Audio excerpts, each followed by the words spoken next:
Hello everyone, welcome to this vlog. Welcome to this video. Today we are here sa Dalaget Beach Park. Dalaget Beach Park. And right, nag-andam nami sa amo ang mga kanunon guys kay gutom kaayo wala mi mamahaw no. Alas 6:30 mi nigikan, abot mi diri og 10:30 in the morning because nag-stop pa mi.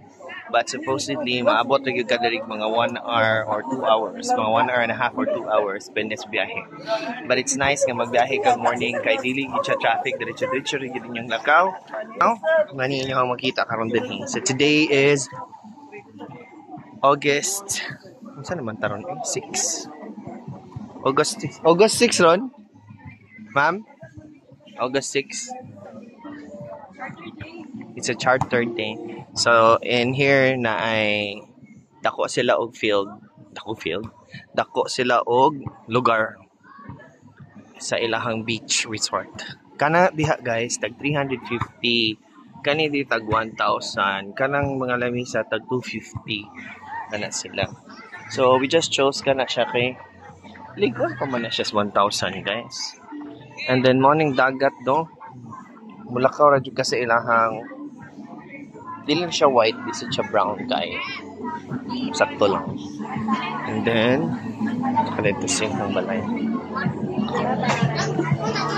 Daghan kay tao karon kay ngano holiday man. So morita mi atog Monday kay gusto mi nga dili daghang tao pero agoy daghan man daig tao. Pero looks like okay kayo ang ilang tubig din. So, ang nag-introduce naman din kay si Harvey. Dili daw sila gikan sa iyang team. So, maotong among gisawayan din og balik. Anhi kung unsa kanindot ka. So far, okay man. Half size, straight na pud ang imuhang lakaw gikan sa imuhang tent padung sa imuhang dagat. Kung gana, dili kay ka gusto taas kay ka lakawan. Ang ilang parking din kay Arimas King here. Dili dito ana. Naglinya kita man ng mga naglinya nga sakyanan, yan. Padung dito diha.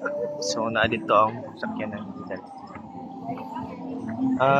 Nay mga tindahan sa atubangan, mga sari-sari store, wa pa pamanhan din ha, but I guess you don't have to kung nagdala na mo sa inyo ang mga dapat ninyong dadon din para sa inyong food chichirya. Say, this is it.